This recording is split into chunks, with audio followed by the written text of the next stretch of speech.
Well, 3 games remain before the Olympic break. 2 games on this 8-game homestand as we bring in the one and only Gene Principe for Hockey Night in Canada. It's the Edmonton Oilers versus the Minnesota Wild. The pair of 97s on the ice. Lots of firepower. I mean, where do you even begin, especially on the back end with Quinn Hughes, Evan Bouchard playing at the level they're at? What are you expecting between Edmonton and Minnesota? Well, fireworks. You know, I mean, this is a team that I think Bill Guerin, former Oilers winger, now GM of not only this team, but as well the USA Olympic team has, they're going for it, right? And it's one of those things that's really easy to say. It's a lot more difficult to do, but it's quite clear with the Quinn Hughes trade that they've got a good team that's now become a great team that has never really found its way during the playoffs. And you know, not 100% certain why. I think they've searched for answers, but one of them would be getting a Norris Trophy winner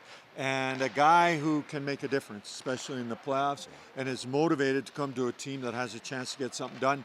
So I expect Rogers Place will be, you know, years ago Minnesota Edmonton was kind of, you know, but I think as soon as Kaprizov arrived, 97, the only two in the NHL, and the only two who really play like that, and there's no one that plays like Connor. So I'm excited about it, and listen, the people in this building, the people watching you and Paige and Oilers TV have been thrilled to see what Edmonton has accomplished of late.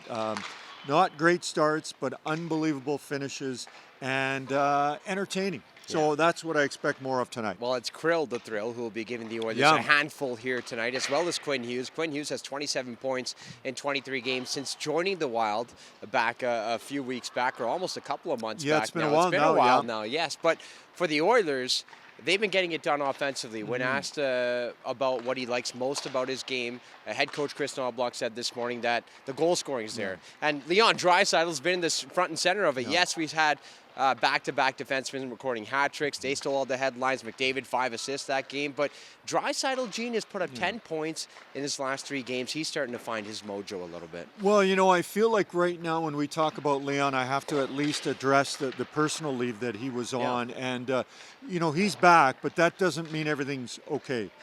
We don't know what's going on, nor should we. It's none of our business. Absolutely. But we in Oil Country do care about a guy like Leon, who's poured his heart and soul not only into this team, this franchise, but this community. And I can only imagine what he is going through personally and trying to succeed on the ice behind us. So I don't know if I could have more respect for Leon than I had prior to his personal leave, but to think of all the things he's juggling in his mind and coming out here and being successful and being Leon Draisaitl, one of the top 2 or 3 players in the NHL, is unbelievably impressive. And while he was gone, you know, Edmonton had a couple of wins and then didn't get that 3rd straight. And you start to notice that he just is one of the great players in the league. And it's hard to go a long time without somebody like him. So it's wonderful to see him back. And it's wonderful to see him back and smiling a little bit.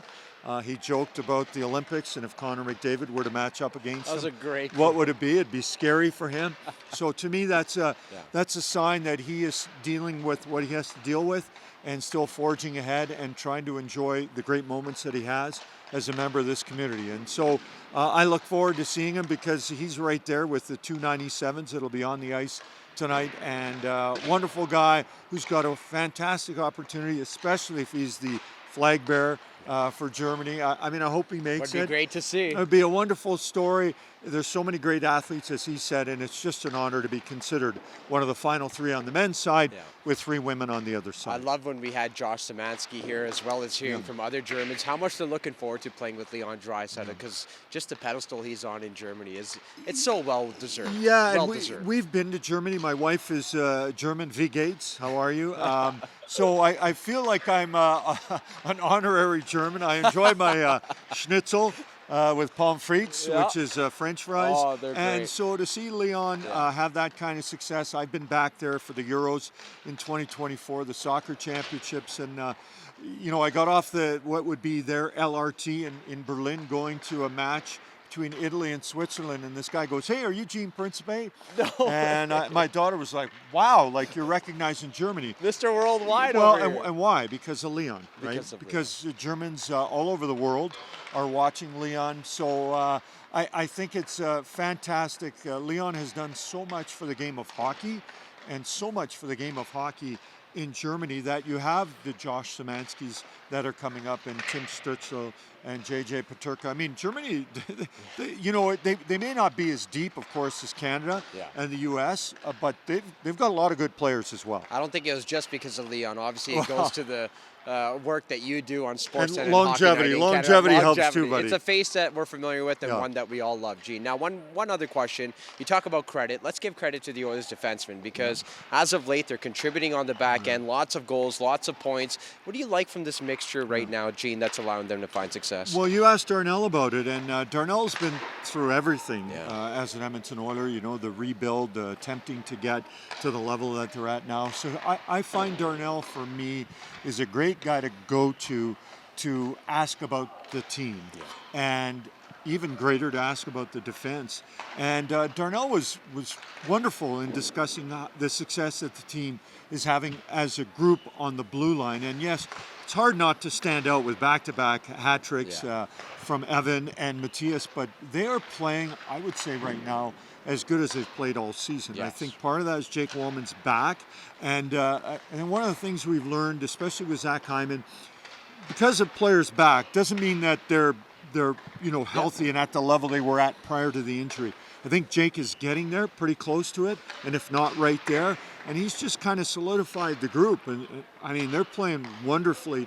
The offense is, I wouldn't say a bonus, because some of it is expected from the blue line, but defensively, I think they've been playing wonderful. And so it's led to a stretch where Edmonton, despite those 3 quick goals, the other night by Macklin Celebrini and the San Jose Sharks, they held tight, got the goaltending, got the great 5-on-5 defensive play in their own zone. And it led to another one of those finishes that is just, I mean, it's hard not to want that because it's so thrilling, but we've seen the other side where they push late against the New York Islanders, think that they should get a game that goes into overtime, and they don't get it. So there is another side to it, but when you're on the right side of it, I'm not sure it can be any more entertaining than it was. And just circling back to Zach Hyman, not only did he score the overtime winner, but you talk about the slow start. Well, since November 29th, Gene, 30 games, he's got 22 goals. 32 points. It's safe to say he's on a heater, and he should be going to Italy, in my opinion, if they need a replacement. I'm just going to say that right now. Yeah, I should be saying bon viaggio, good trip to Zach. But we wait to see with the final days here whether he gets a call. It is, the goal scoring's in his hands. The call is out of his hands. So he and all Oiler fans wait to see if Zach joins Connor McDavid, likely on a line in Italy. Well, Oil Country, we hope you're ready for the Oilers and Wild. I know I'm ready. We know Mr. Worldwide is ready. Ciao, Bello. Ciao. Can't wait. 8 p.m. puck drop, Hockey Night in Canada.